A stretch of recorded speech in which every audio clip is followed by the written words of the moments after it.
A Romanos. Volvemos a retomar capítulo 13 de Romanos. Ya ha pasado un año y un mes de que comenzamos allá en Romano 1. Pasa rápido el tiempo. Ya por la gracia del Señor estamos en el capítulo 13, terminándolo en esta semana. Así que quiero que me acompañen, por favor, al libro de Romanos, capítulo 13. Vamos a estar dando lectura del versículo 8 hasta el versículo 14. Romanos 13, del versículo 8 al 14. No debáis nada a nada, sino el amaos unos a otros, porque el que ama al prójimo ha cumplido la ley. Porque no adulterarás, no matarás, no hurtarás, no dirás falso testimonio, no codiciarás, y cualquier otro mandamiento en esta sentencia se resume, 2 puntos. Amarás a tu prójimo como a ti mismo. Versículo 10. El amor no hace mal al prójimo, así que el cumplimiento de la ley es el amor. Y en esto, conociendo el tiempo, que es ya hora de levantarnos del sueño, porque ahora está más cerca de nosotros nuestra salvación que cuando creímos. La noche está avanzada y se acerca el día. Desechemos pues las obras de las tinieblas y vistámonos las armas de la luz. Andemos como de día, honestamente, no en glotonería y borracheras, no en lujuria y lascivia, no en contiendas y envidias, sino vestidos del Señor Jesucristo y no proveáis para los deseos de la carne. Oramos. Señor, te pedimos, Padre Santo, por favor, en esta mañana, que utilices tu palabra, Señor, para nuestro crecimiento, nuestra santificación, Señor. También que la utilices, Padre amado, por si en este lugar hay alguien que no te conozca, Señor, como su Señor y Salvador, que el Evangelio, la luz del Evangelio, sea iluminando su corazón. Señor, tu palabra es viva y eficaz. Tu palabra, Señor, es la que produce en nosotros esa nueva vida. Y si hoy somos tus hijos, Señor, por gracia, ayúdanos, por favor. Que tu Espíritu Santo sea escudriñando nuestro corazón, nuestra mente, nuestros deseos y pensamientos, y los lleve a tus pies y podamos recapacitar, podamos crecer para tu gloria. Lo pedimos en el nombre de Cristo Jesús. Amén. Si ustedes se fijan en el versículo 8, no debáis a nadie nada, sino el amaros unos a otros, porque el que ama al prójimo ha cumplido la ley. Si nos extendemos unos versículos más atrás para entender el contexto inmediato de por qué el apóstol está llegando a esta conclusión que nos viene exhortando a hacer, si prestan atención, el versículo 6 dice, pues, por esto pagáis también los tributos, porque son servidores de Dios que atienden continuamente a esto mismo. Pagar a todo lo que debéis, al que tributo, tributo, al que impuesto, impuesto, al que respeto, respeto, y al que honra, honra. Entonces, Pablo, bajo este contexto, ahora nos está diciendo que no debamos nada a nadie, y nos pone un abanico amplio.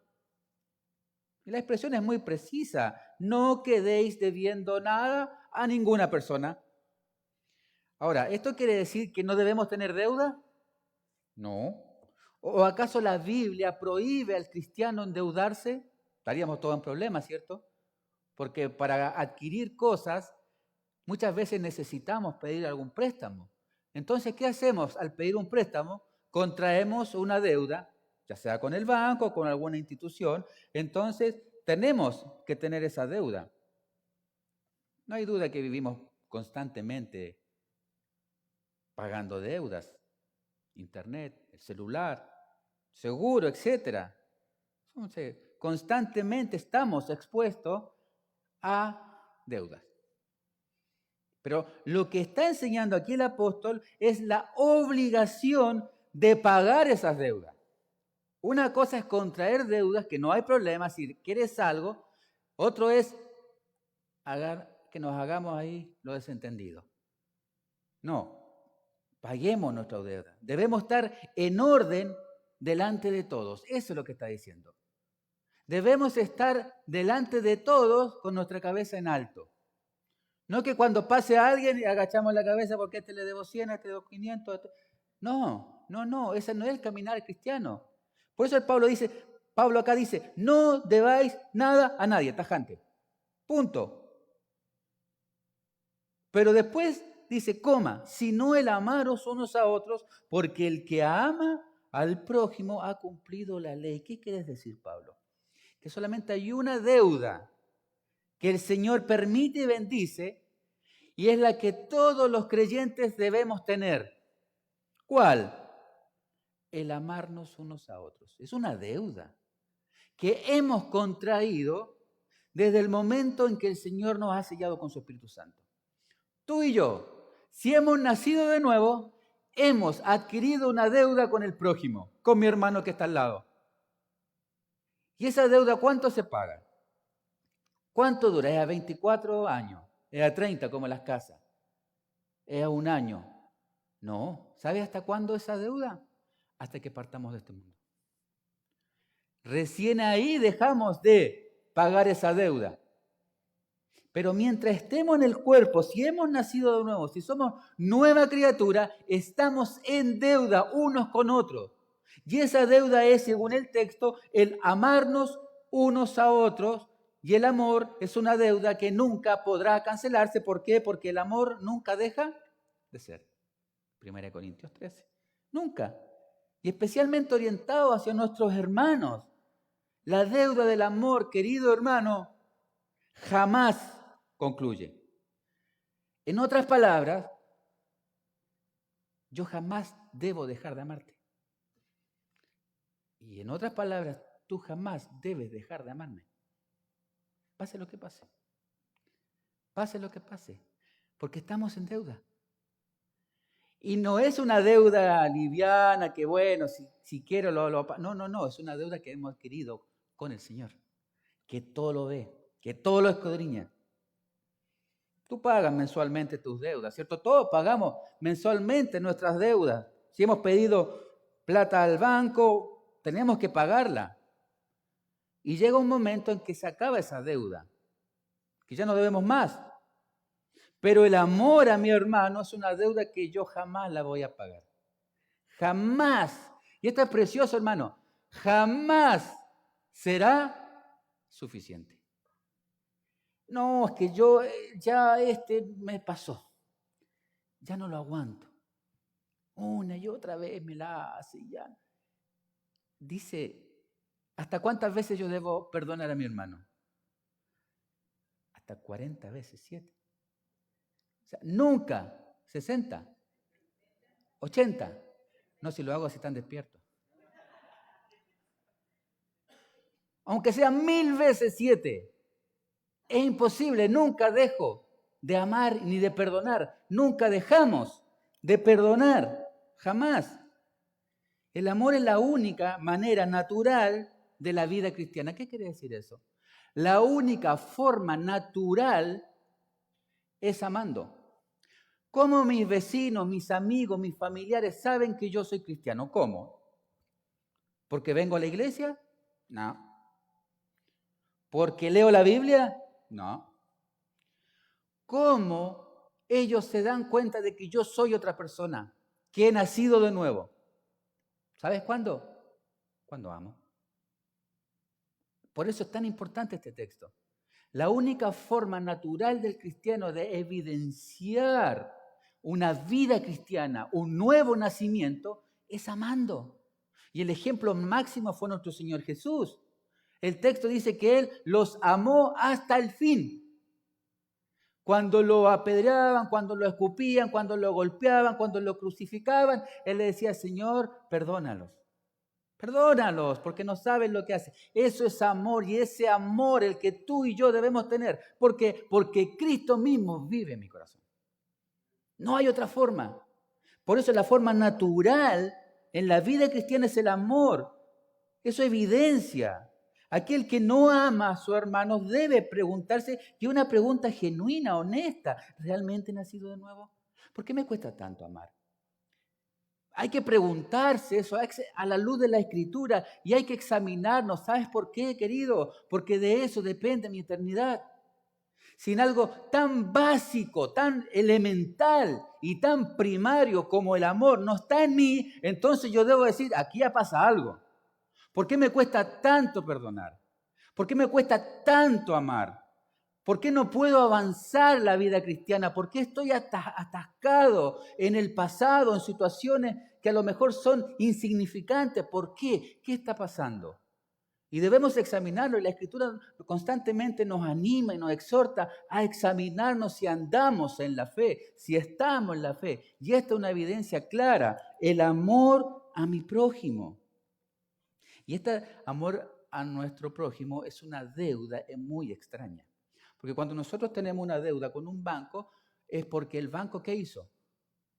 Nos prestó algo, ¿cierto? Entonces yo contraje, ¿qué cosa con el banco? Una deuda. Yo estoy en deuda con el banco porque el banco me dio algo. Pero vamos al plano espiritual que el texto nos dice, yo estoy en deuda con un hermano, ¿y qué me ha dado el hermano? ¿Qué me ha dado el hermano para que yo esté en deuda con él para amarle de por vida? ¿Te das cuenta que es una deuda extraña? Que el mundo no la puede entender, porque las cosas espirituales se han de discernir espiritualmente y el hombre natural no la entiende. Si tú le tocas este texto a un incrédulo y le dices, debes amar a tu enemigo, estás loco, estás loco. Tú estás en deuda con tu vecino, tú tienes que servirle y amarle. ¿Cómo? Si me hace la vida imposible. Pero para nosotros, para un creyente, esto no debe ser extraño. Aunque es una deuda extraña porque estamos en deuda con aquella persona que no ha hecho nada por mí, mi obligación ante Dios es pagar esa deuda. ¿Cómo? Amándolo. Por eso es una deuda extraña. Y estamos de por vida en deuda con esa persona. Y la pregunta es, ¿cómo se contrajo esa deuda? Y el apóstol Pablo nos explica cómo él, y eso nos va a ayudar a nosotros, contrajo esa deuda. Acompáñenme a Romanos capítulo 1, del versículo 6 al del 1 al 6. Romanos 1, 1 al 6. El mismo apóstol Pablo nos explica cómo él contrajo esta deuda. Pablo, siervo de Jesucristo, ya comienza con algo clave. En el original es Pablo, esclavo del Señor Jesús, llamado a ser apóstol, apartado para el Evangelio de Dios, que él había prometido antes por sus profetas en la Santa Escritura, acerca de su Hijo nuestro Señor Jesucristo, que era del linaje de David según la carne, que fue declarado Hijo de Dios con poder según el Espíritu de Santidad por la resurrección de entre los muertos, el Evangelio que Pablo está explicando. Este es el Evangelio de Cristo. Y gracias a ese Evangelio, el versículo 5 dice, yo recibí gracia. ¿Te das cuenta por qué es tan importante entender el Evangelio? Porque el Evangelio es la base de nuestra salvación. Cada uno de los que estamos presentes acá, si hemos nacido de nuevo, debemos entender el Evangelio, la base principal y primaria de nuestra salvación. Por eso es tan importante volver al principio, por eso es tan importante volver a los fundamentos de nuestra fe, que comenzaremos el próximo domingo. Necesitamos saber quién es Cristo y qué hizo por mí y dónde estoy yo. Entonces, el versículo 5 dice, ¿y por qué recibimos gracia y apostolado? Pablo recibió algo por gracia. Su apostolado fue por gracia para obediencia. Él tiene que obedecer ahora. No es que él recibió solamente ser llamado hijo de Dios y ahora yo me voy a mi casa y cada uno se la arregle. No, si el Señor nos ha salvado, nosotros estamos ahora en una deuda de obediencia, en fe en todas las naciones por amor de su nombre. Entonces, ¿por qué yo debo obedecer a mi Señor? Porque le amo. Porque le amo y quiero agradarle en todo a mi Señor. Entre los cuales estáis también vosotros llamados a ser de Jesucristo. Mire el versículo 14 de ahí de Romanos capítulo 1. Y acá está la conclusión. Romanos 1, 14. A griegos y a no griegos, a sabios y a no sabios. ¿Qué es Pablo? Soy deudor. Acá está la deuda, Pablo. Pablo dice, yo soy deudor de todos, por amor a mi Cristo. Me he hecho deudor de todos, De sabios y no sabios, de griegos o no griegos, de quien sea, yo soy deudor y mi deuda es amarles. Pablo entiende que ser siervo de Cristo se hace automáticamente deudor de las personas. ¿Te has puesto a pensar eso? Ser hijo de Dios no es solamente, bueno, el Señor me salvó, amén, voy a la iglesia, está todo bien, no hay problema. No. Al Señor al salvarnos, nosotros estamos en deuda con el hermano.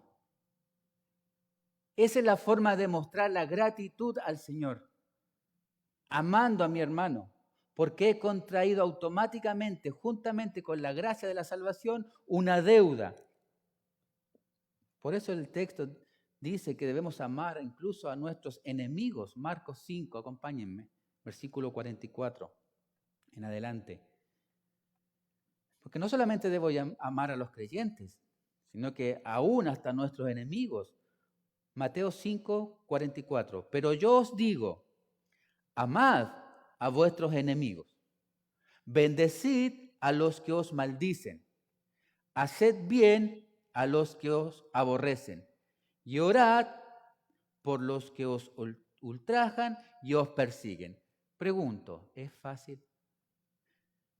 Como se dice, con la mano en el corazón. ¿Es fácil hacer esto?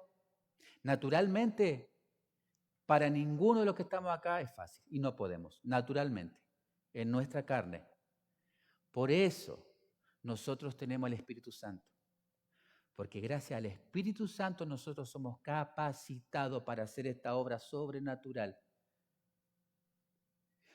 Para que seáis hijos de vuestro Padre que está en los cielos, que hace salir su sol entre malos y buenos y que hace llover sobre justos e injustos.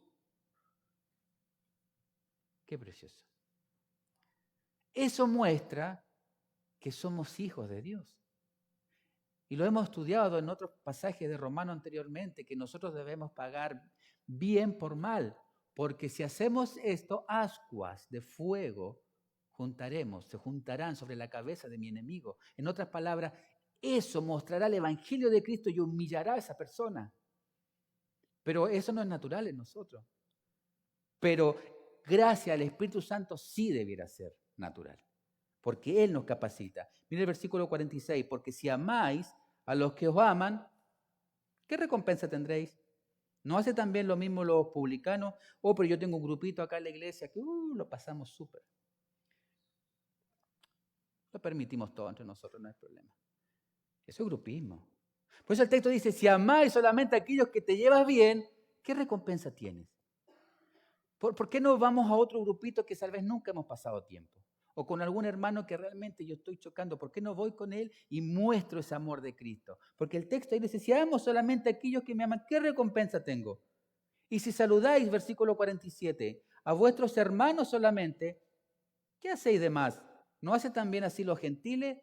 Los gentiles, sed pues vosotros perfectos, como vuestro Padre que está en los cielos es perfecto. Debemos ser como Cristo. Debemos parecernos a Cristo. 1 Juan 4:10.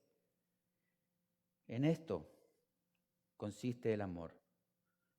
No en que nosotros hayamos amado a Dios, sino que Él nos amó a nosotros y envió a su Hijo en propiciación por nuestros pecados. Amados, si Dios nos ha amado así, debemos, acá está la deuda. Acá está la deuda del versículo 8 que estamos estudiando. También nosotros amarnos unos a otros. Si Dios decidió por gracia entregarte su amor, ¿por qué a nosotros nos cuesta tanto por gracia entregar amor? ¿Te has preguntado por qué? ¿Qué está pasando? ¿Qué pasa? ¿Por qué me cuesta tanto perdonar? ¿Por qué me cuesta tanto? Y la respuesta es solamente una, porque estoy muy pendiente de mí mismo. Porque tengo un concepto muy alto de mí mismo. Porque todo lo tomo personal. Y esa no es la vida cristiana. Aquí el yo desaparece. Juan el Bautista dijo, ahora es necesario que yo desaparezca, que yo mengüe y que Él crezca en mí, que Él crezca. Hermano, cuando hemos nacido de nuevo, nosotros vamos muriendo constantemente al viejo yo, contaminado, egoísta, caprichoso, orgulloso. Y en nosotros se va formando más y más la imagen del precioso, amado Hijo de Dios, la imagen de Cristo. Ese debería ser la transformación natural de todo creyente. Ahora la pregunta que debemos hacernos siempre, ¿cuánto tiempo llevo de creyente? ¿Cuánto tiempo llevo como hijo de Dios? ¿Realmente Cristo se ha posesionado de mí? ¿Realmente estoy siendo lleno del Espíritu Santo?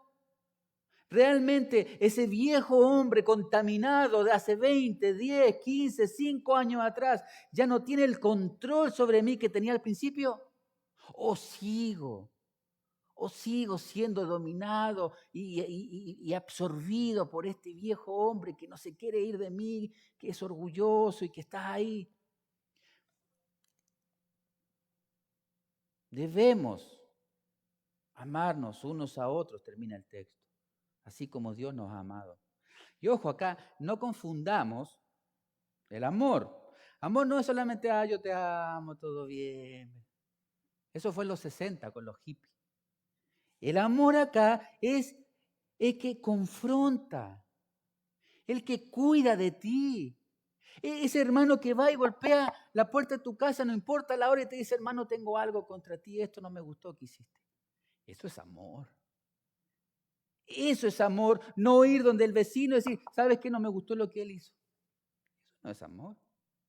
El amor confronta con amor. El Señor Jesús, en su ministerio terrenal, hizo dos cosas en su predicación. Confrontó con amor y verdad. La verdad va de la mano con el amor. Porque podemos tener la verdad, pero si no la decimos con amor, mejor callémonos porque vamos a hacer daño. O tenemos mucho amor, pero estamos ocultando la verdad para no perder la amistad, para no ofenderlo. Hermano, cuando decimos la verdad con amor, el Señor usa su gracia. Y eres un bálsamo y tus palabras son un bálsamo en ese corazón. Que luego te va a abrazar, te va a besar y te va a decir, gracias, nunca me lo había visto de esa forma y ni nadie me lo había dicho. Gracias, ya has ganado un hermano. Eso es el amor. El amor es ir, confrontar, cuidar, corregir. Porque yo quiero que mi hermano crezca. Yo quiero que mi hermano crezca. Y es interesante que la ley y el amor van de la mano, porque el texto dice, volvemos a Romanos 13, versículo 8. Para una demanda tan particular y singular, hay un resultado también singular. Ha cumplido la ley. Pablo declara que cuando amamos al otro, hemos cumplido la ley. Porque todos los preceptos de la ley se resumen ¿en qué? En el amor. Y el amor soluciona todos los problemas de relaciones entre las personas, todas. Y ese amor debe manifestarse especialmente en nosotros, que somos hijos de Dios. Si Dios está en tu vida, puedes amar, puedes perdonar y puedes vivir con gozo. Porque eso es un don de Dios. Él nos da.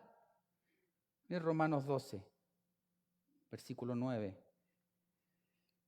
El amor sea sin fingimiento. Esto es precioso. ¿Recuerda que lo estudiamos? No me acuerdo qué momento, cuando nosotros decimos que no es lo que habla es su corazón, Salmo 15. Aquel que quiere acercarse al Señor tiene que hablar la verdad en su corazón. Y hablar la verdad en su corazón es no decir con la boca solamente para halagar, pero por dentro lo resisto. Hablar la verdad en nuestro corazón es esto. Es un amor sin fingimiento. Honesto, de corazón. Yo te amo. No solamente lo digo de palabra para caer bien. Aborreced lo malo, sigue el texto, versículo 9 de Romanos 12. Seguid lo bueno. Amados, amaos los unos a los otros con amor fraternal en cuanto a honra, prefiriendo los unos a los otros. Debes preferir el bien del prójimo, de tu hermano, antes que el tuyo. Gálatas 6, Versículo 9. No nos cansemos, iglesia, de hacer el bien, porque a su tiempo segaremos si no desmayamos. Así que según tengamos oportunidad, y la pregunta es, ¿hay oportunidad para hacer el bien? El Señor en su gracia, en su soberanía, en su amor, en su paciencia, nos permite a nosotros, por gracia, posibilidades para hacer el bien. ¿Cierto que sí? Siempre hay una puerta, siempre hay algo para hacer. Siempre hay un hermano en necesidad, siempre hay un hermano que necesita un consejo, siempre hay algo para hacer. Por eso el texto dice, no nos cansemos de hacer el bien, porque a su tiempo segaremos si no desmayamos. Así que, según tengamos oportunidad, que siempre hay, hagamos bien a todos. Y ahora viene algo muy enfático. Mayormente a lo de la familia de la fe. Nosotros siempre decimos que el principal ministerio de cualquier persona que está acá, ¿cuál es? Nuestro hogar. Nuestro hogar es nuestro principal ministerio, bíblicamente. ¿Cuál es el principal ministerio según este texto cuando dice a la familia de la fe mayormente? Es que nosotros podemos decir, pero mira, yo tengo un grupo de amigos que lo pasamos súper bien y yo estoy ahí con ellos y vamos de paseo y todo, mi amigazo. Pero ¿y en la iglesia por qué no eres igual? ¿Por qué tienes más relación? ¿Por qué tienes más empatía con las personas afuera y a tu misma iglesia, a tu mismo cuerpo, a tus mismos hermanos, a tu misma sangre espiritual? No quieres saber nada. Estamos en problemas con eso. Cuando nuestras prioridades son más los inconversos que mi propia familia en la fe. Nosotros debemos amar a nuestros inconversos, a los inconversos. Debemos predicarle el evangelio. ¿Sabes? La única forma que yo tengo para amar a un inconverso es predicándole el evangelio, porque de otra forma no se va a salvar. Por eso siempre lo digo y lo sostengo. Mi mejor amigo o amiga no puede ser un inconverso. Porque ¿qué comunión hay? ¿Qué tema hay?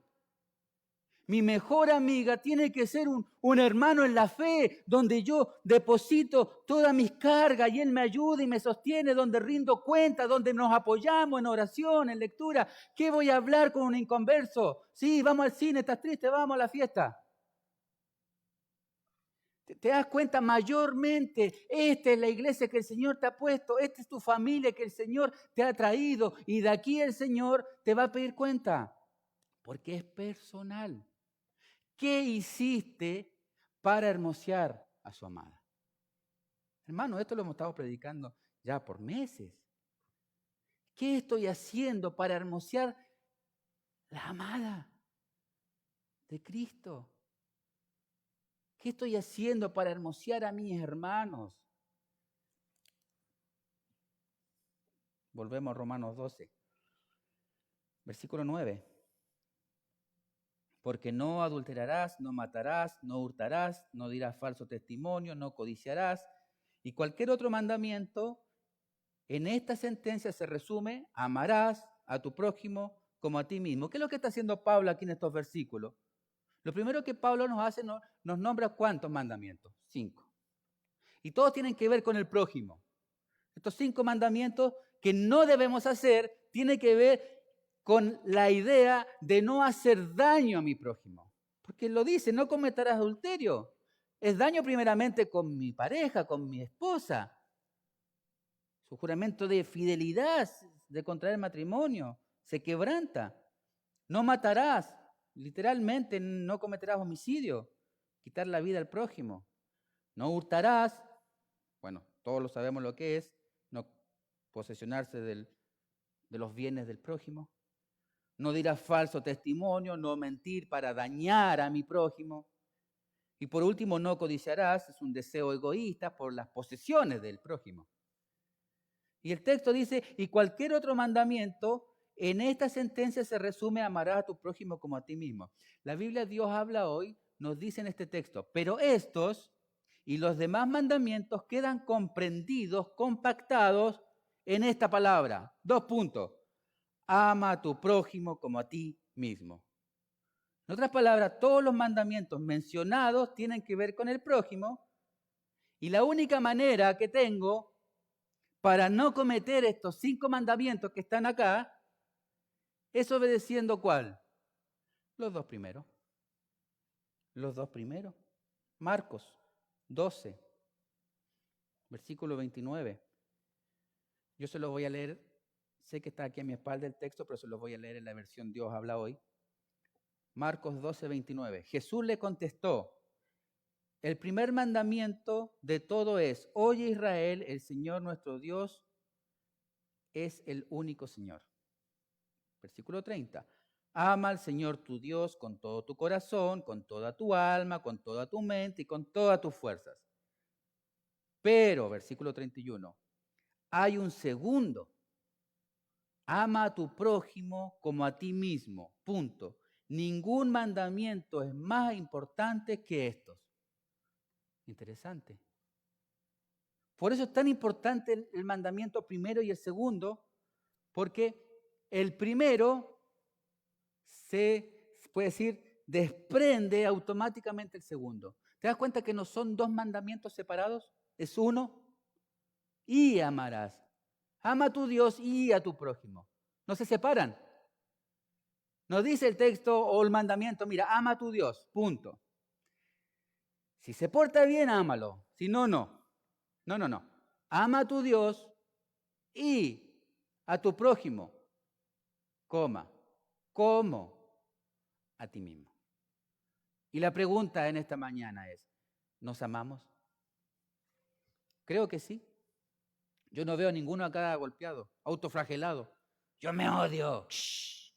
Yo no me detesto, no me quiero a mí mismo. Nadie dice eso.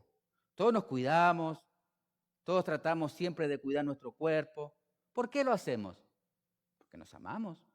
Amamos estar bien y queremos estar bien. Es el mismo sentir, es la misma idea de cuando dice, yo amo a Dios, pero también debo amar a mi prójimo. ¿Cómo? Como te amas a ti. Recordemos que el hecho de amar a Dios es un hecho y un acto, ¿qué cosa? Invisible. Todos los que estamos acá. Es más, podemos salir afuera a la calle y preguntarle a la gente qué pasa. ¿Tú amas a Dios? Claro, pues claro que lo amo. Todos aman a Dios, todos creen en Dios. Eso es una cosa. Por eso el mandamiento va pegado. Porque la única forma de saber que realmente amas a Dios es con la segunda parte del I. Y a tu prójimo como a ti mismo. La única forma que yo demuestro que realmente amo a Dios es cuando amo a mi prójimo, cuando cuido a mi prójimo, como a ti mismo. No hay nada que el cristiano haga para sí mismo, sino que siempre lo debe hacer para agradar ¿a quién? A Dios y al prójimo. Por eso es tan importante, queridos hermanos, comprender lo que es la iglesia local. Porque dentro de la iglesia local, que es una familia, somos todos diferentes. Todos venimos de trasfondos diferentes. Todos tenemos contextos diferentes. Pero somos un cuerpo. El matrimonio, 2 personas totalmente diferentes, de contextos diferentes, de realidades diferentes, de ideas diferentes, se juntan y son una carne. Y tienen que lidiar dentro de su transitar en esta vida, tienen que ir lidiando esas asperezas y esa diferencia en amor. ¿Para qué? ¿O por qué? Porque yo amo a mi esposa, porque es mi carne. Y ahí viene el amor. Yo quiero amarla como es. Y ella me ama como soy.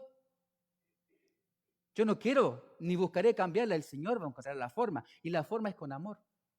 Es lo mismo que en la iglesia. La iglesia somos un cuerpo. Y si tú, por ejemplo, en tu cuerpo tienes tu pierna mala, herida, ¿vas a poder caminar tranquilamente por donde sea? No, ¿cierto? Es lo mismo. Si dentro del cuerpo hay diferencias, hay heridas, hay golpes, el cuerpo no va a andar. No va a andar.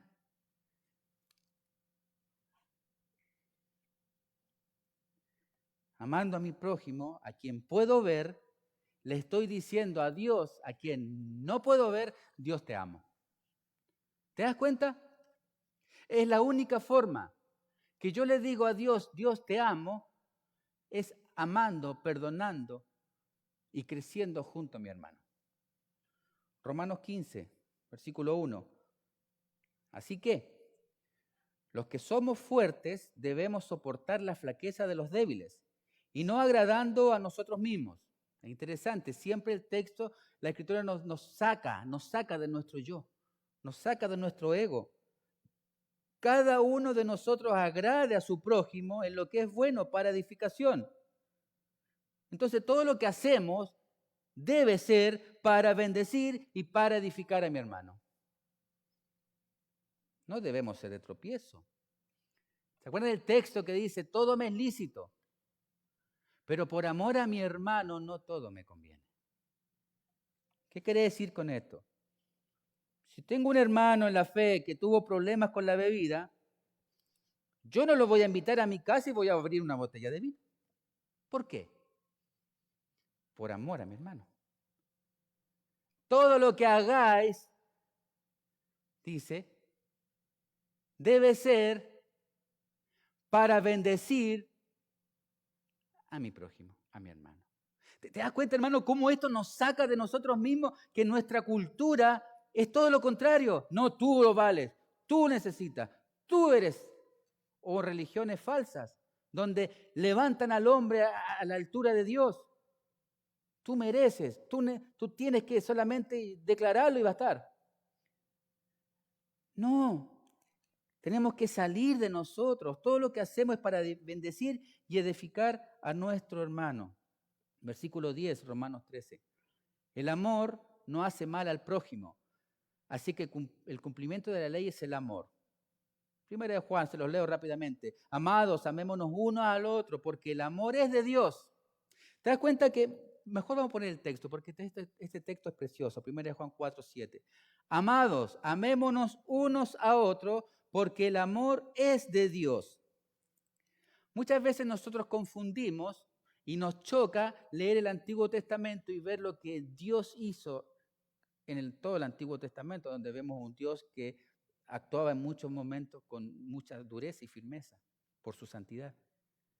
Pero nosotros tenemos un concepto de Dios muy errado muchas veces porque decimos, bueno, Dios es amor. Entonces, como Dios es amor, ¿quién soy yo para juzgar a mi hermano? Si Dios es amor, ¿por qué yo me voy a poner en el lugar de juez? Y nos vamos y es una congregación muy light porque Dios es amor y cuidémonos. Porque ¿quién eres tú? Si Dios es amor, Dios nos ama. Pero el texto de 1 de Juan lo que está diciendo, sí, que Dios es amor, yo no. Yo en mi naturaleza caída soy depravado.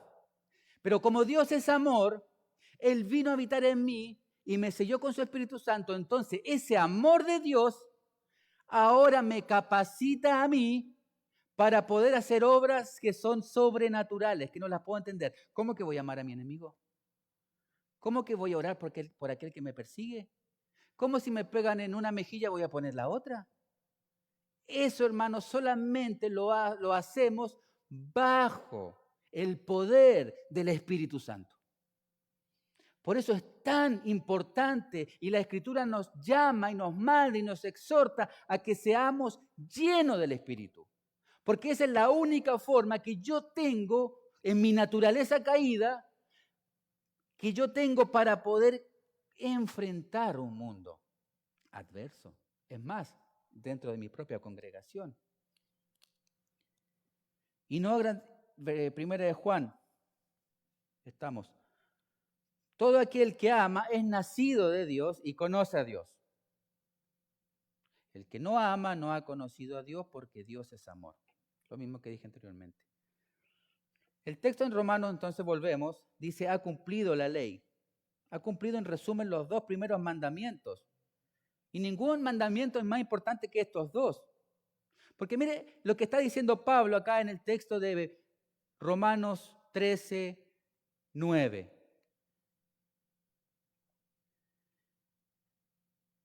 si amo a mi prójimo, si el amor de Dios está en mí, no voy a cometer adulterio, no voy a matar, no voy a hurtar, no voy a decir falso testimonio y no voy a codiciar nada de él. ¿Por qué?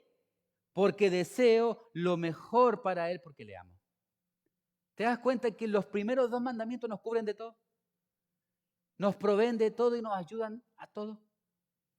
Amar a Dios es igual a amar a mi prójimo. ¿Cuál es el termostato nuestro? ¿Dónde podemos decir, bueno, estoy en la fe o no? ¿Sabes? La única forma que es, hermano, párate donde un hermano que has tenido problemas, abrázalo y dile, te perdono, porque te amo.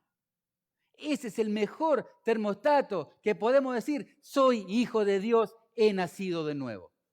No tengo problema. Si depende de vosotros, estemos bien con todos. Y siempre va a depender de nosotros. Volvemos, Romanos 13, versículo 11.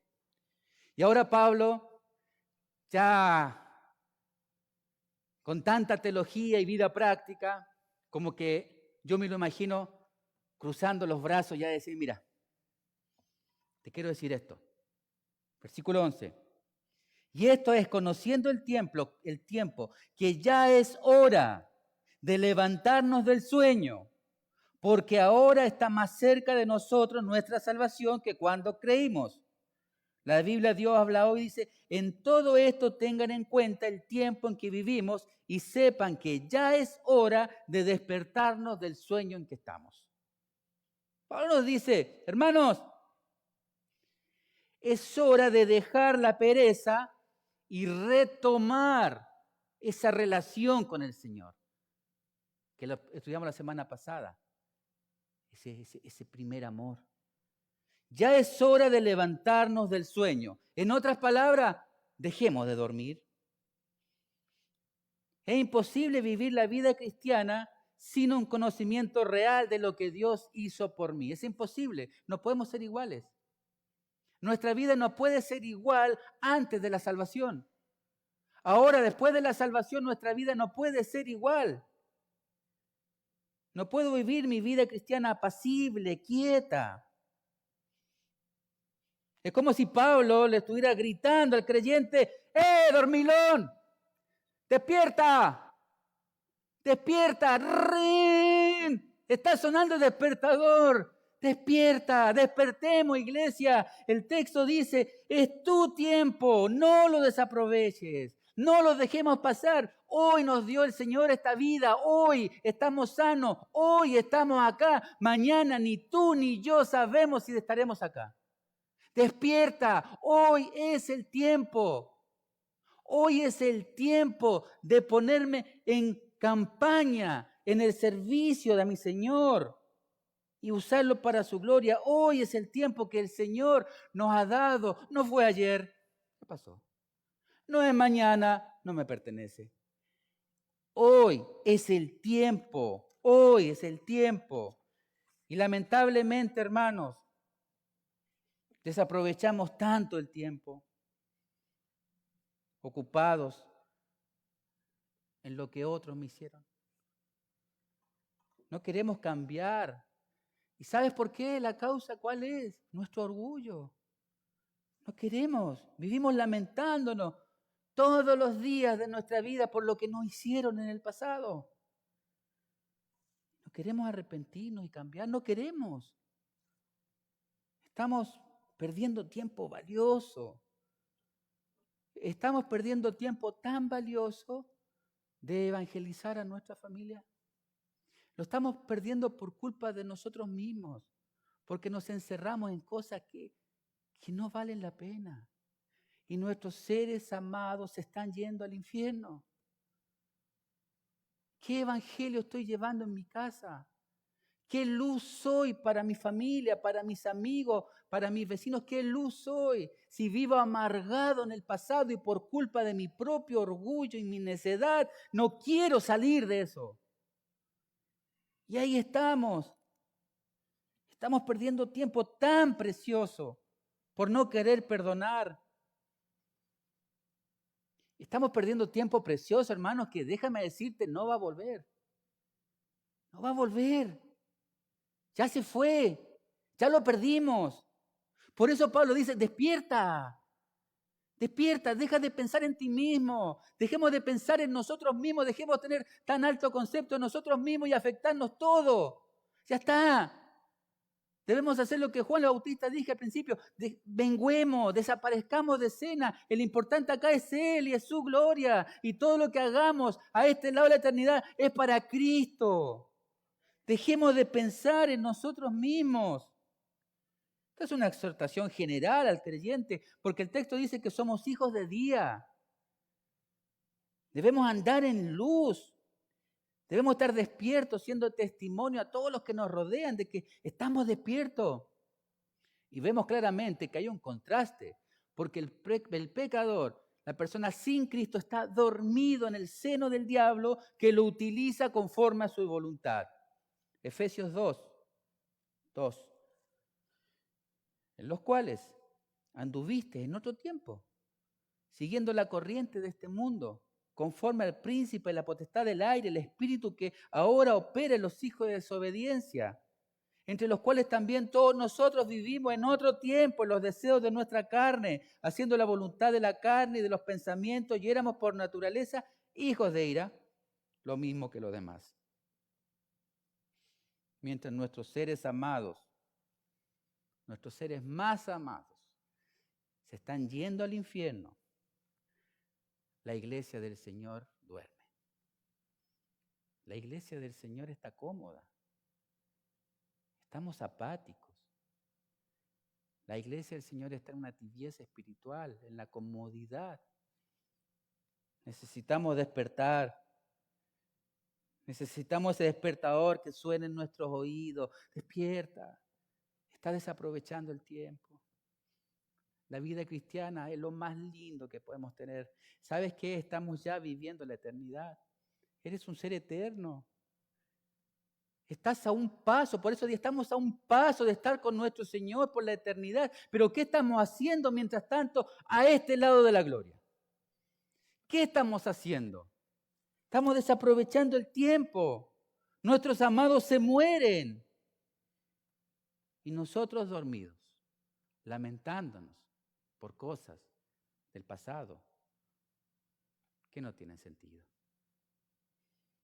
Por esa razón no hay lugar para dormir, sino para estar velando. La iglesia del Señor debe velar, porque pronto viene la venida de nuestro amado.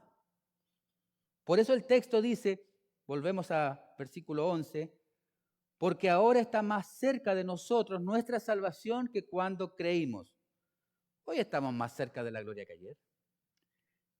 Y mañana estaremos más cerca de la gloria. Pablo nos llama a despertar. Hermano, si el despertador está sonando, no lo ignores, levántate. No lo ignores, debes levantarte y comenzar a amar. Debemos comenzar por nuestro hogar. Versículo 12. La noche está avanzada y se acerca el día. Desechemos, pues, las obras de las tinieblas y vistámonos de las armas de la luz. El día se acerca. Es decir, cuando más avanzada está la noche, ¿qué pasa? Cuando más avanzada viene la noche, ¿qué está más cerca? El amanecer, el día. Y la aparición de nuestro Señor es inminente. Nuestro Señor viene. Su venida es inminente. Como cristianos debemos estar preparados para recibirlo, para abrazar, para adorar a nuestro Señor. Por eso el texto dice, desechemos, despojémonos. ¿De qué cosa? Del viejo hombre. Es un llamado ferviente aquí a dejar todas las obras de la carne, que es el estilo natural de todas las personas que viven en tiniebla. Es decir, hermanos, no vivamos como inconversos. No existe tal como un creyente carnal. Eso no existe. O eres creyente o eres carnal. Es necesario entender, hermanos, que solamente hay dos campos donde se mueve la humanidad. O la luz o las tinieblas. O estamos en luz o estamos en las tinieblas. La Escritura jamás muestra que una persona se mueve ahí, bicolor, biestado. O somos de Cristo, y Romano lo ha dicho muchas veces, o somos de Satanás. No hay otro Señor. O somos esclavos de Cristo, o somos esclavos de Satanás. ¿Dónde estás? Examinémonos. ¿Dónde están mis obras? ¿Ando de día? ¿Soy luz? Debemos ser luminarias en este mundo. Filipenses 2, versículo 15. Para que seáis irreprensibles, sencillos, hijos de Dios, sin mancha, en medio de una generación maligna y perversa, en medio de la cual resplandecéis como luminares en el mundo. El apóstol Pablo en el versículo 13 de Romanos 13 es más enfático todavía en esta idea. Y dice, andemos como de día, honestamente, no en glotonería y borrachera, no en lujuria y lascivia, no en contiendas ni envidia o envidia. Entonces el cristiano debe andar como de día y que todas nuestras obras, mis queridos hermanos, estén a la vista de todos. No debemos ser doble cara. Una cosa en casa, donde nadie me ve, en mi cuarto, donde nadie me ve, y otra en la iglesia, donde todos me ven. Siempre el niño me gusta, ese niño de la escuela dominical que le dijo al maestro, me encanta mi papá del domingo. Es bueno. Abraza a los niños. Pero ese papá del domingo en la casa de la semana es un ogro. O que tu esposo o tu esposo diga, me gusta cómo eres el domingo. Estás en problema, hermano o hermana. Debemos ser siempre lo mismo. Porque el Señor está en todos lados y es el mismo.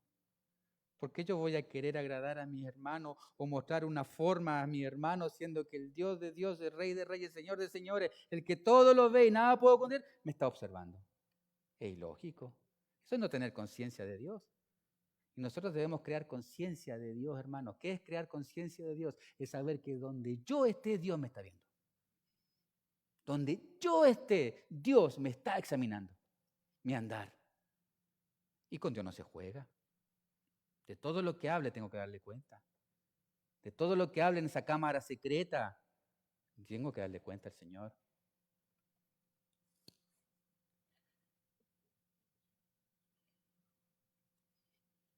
Gálatas 5:19.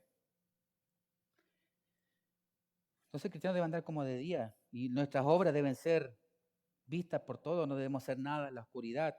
Y manifiestas son las obras de la carne, que son adulterio, lo mismo que estamos hablando del versículo 13, adulterio, fornicación, inmundicia, lascivia, idolatría, hechicería, enemistades, pleitos, celos, iras, contienda, disensiones, herejías, envidia, homicidio, borrachera, orgías y cosas semejantes a estas, acerca de las cuales os amonesto, como ya los he dicho antes, que los que practican tales cosas no heredarán el reino de Dios. Punto. Acá quiero decir algo bien enfático. Nosotros, hermanos, vamos a pecar.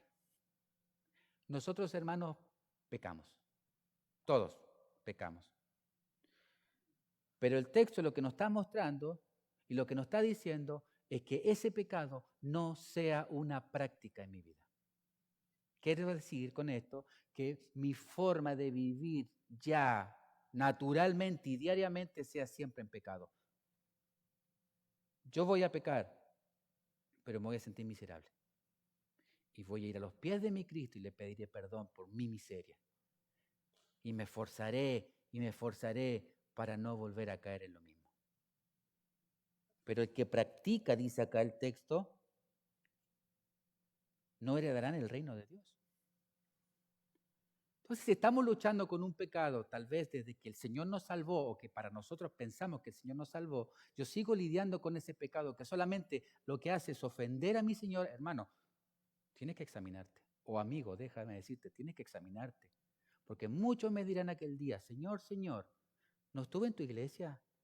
¿No estuve haciendo esto para ti? Y el Señor le dirá, Apartaos de mí, hacedores de maldad, practicantes de pecado. No os conozco, al lago de fuego. Hermano, por eso, ser cristiano no es un juego.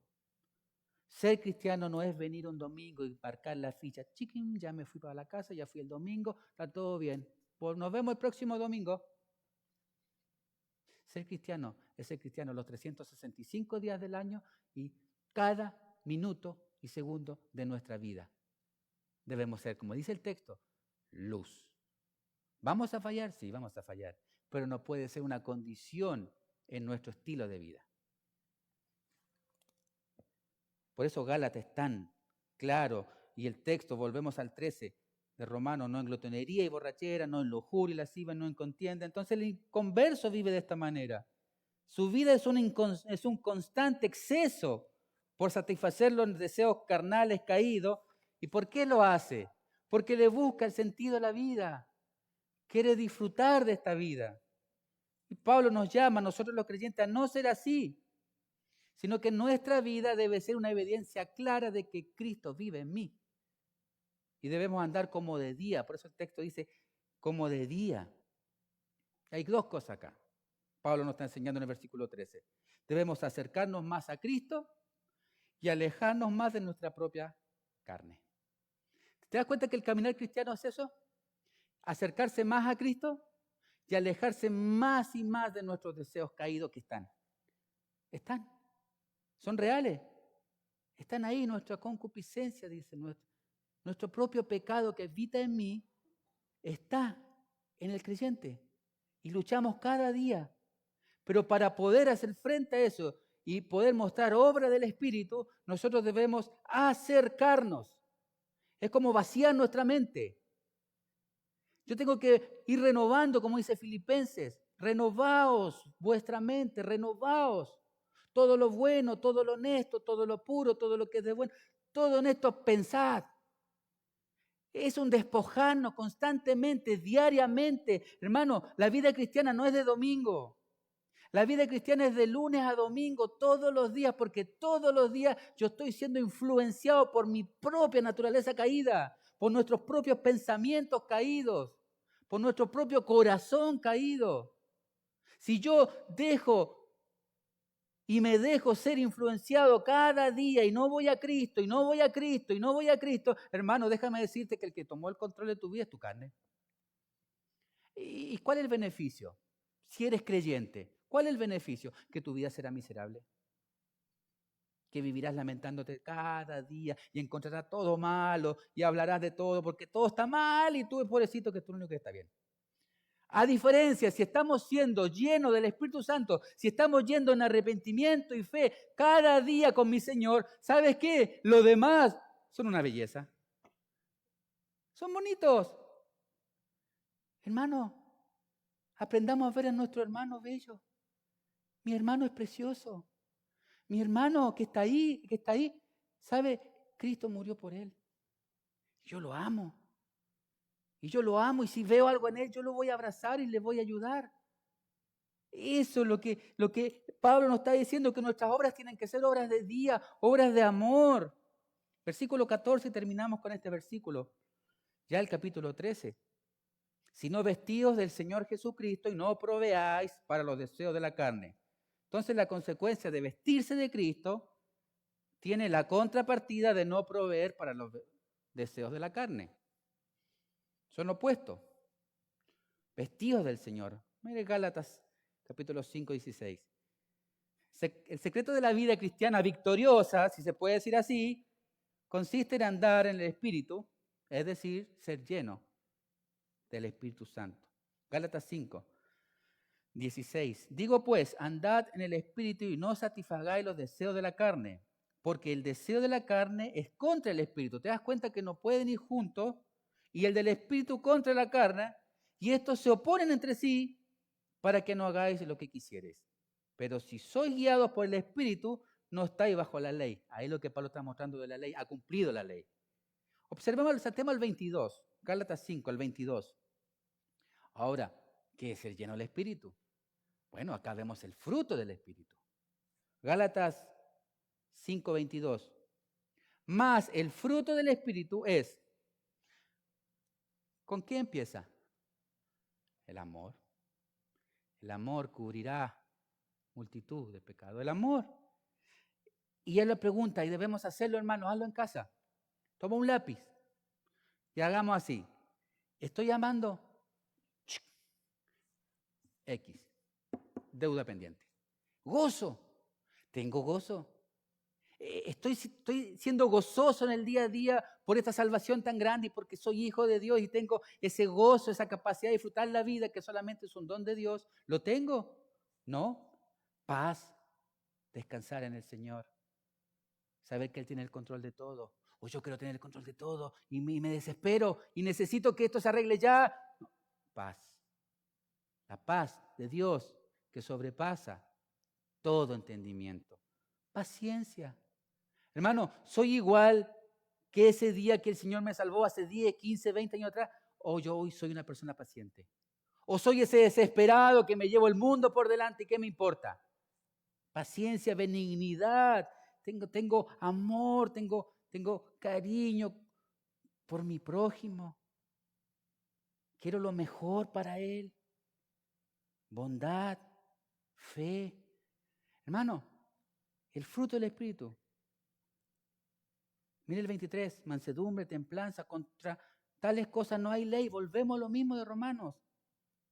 Pero los que son de Cristo han crucificado la carne con sus pasiones y deseos. Si vivimos por el Espíritu, andemos también por el Espíritu. Que seamos conocidos por todos como alguien que anda en el Espíritu. Y no digamos, pero qué aburrido. Uy, qué santito que es. No, andar en el Espíritu no es andar con la Biblia exhortando a todo el mundo. No, andar en el Espíritu es no tener un concepto tan alto de nosotros mismos, sino que ver a los demás como superior y estoy para servirle. Hermano, seamos más rápidos para escuchar que para hablar. Cuando sea el momento daremos el consejo. ¿Por qué? Porque estamos siendo guiados por el Espíritu. El Espíritu Santo nos capacita. Fuera del Espíritu Santo no podemos hacer frente al pecado. Entonces, al finalizar el capítulo, debiéramos reflexionar sobre el modo de vida que está produciendo la experiencia de la salvación. ¿Eres salvo? ¿Dios te ha salvado? Amén. Y la pregunta que debemos hacernos es, y con esta nos vamos, ¿hay amor? ¿Es el amor el que gobierna mi vida? ¿Es el amor el que rige mi vida? Mis queridos hermanos, sin amor el ministerio es inútil. Es inútil. Y la vida cristiana ha perdido su sentido esencial. Fuimos salvos para la gloria de Cristo y eso se refleja solamente cuando amo a mi hermano. La vida cristiana solo es visible, como dije al principio, y esto queda como resumen, solo es visible cuando muestro a mi prójimo amor. No intentemos cambiar el orden o la adoración a Dios. A Dios se le adora amando a mi hermano. ¿Te das cuenta? Ese es el orden. Eso es lo que Dios quiere para nosotros, para su iglesia. A Dios se le adora amando a mi hermano. ¿Quiero adorar a Dios? Iglesia Bíblica Nuevo Pacto, ¿queremos adorar a Dios? Amémonos, cuidémonos, velemos unos por otros. Para cuando el Señor traiga a esas personas a esta iglesia, encuentren en esta iglesia un amor. El amor de Cristo está inundado acá. No somos perfectos. Esta iglesia no es perfecta, ni ninguna iglesia es perfecta, porque estamos tú y yo. Pero la iglesia se debe caracterizar porque es una iglesia que ha aprendido a perdonar, ha aprendido a relacionarse, aún en medio de las dificultades, aún en medio de las diferencias. Es una iglesia que quiere adorar al Señor, una iglesia que quiere llevar y poner el nombre de Cristo en alto. Y hermano, hoy es nuestro tiempo. despierta. Si no lo estás haciendo, el Señor nos dice, despierta. Es hora de comenzar a amar. Señor, te damos gracias. Qué preciosa carta, Romanos, Señor. Qué práctica es, Padre.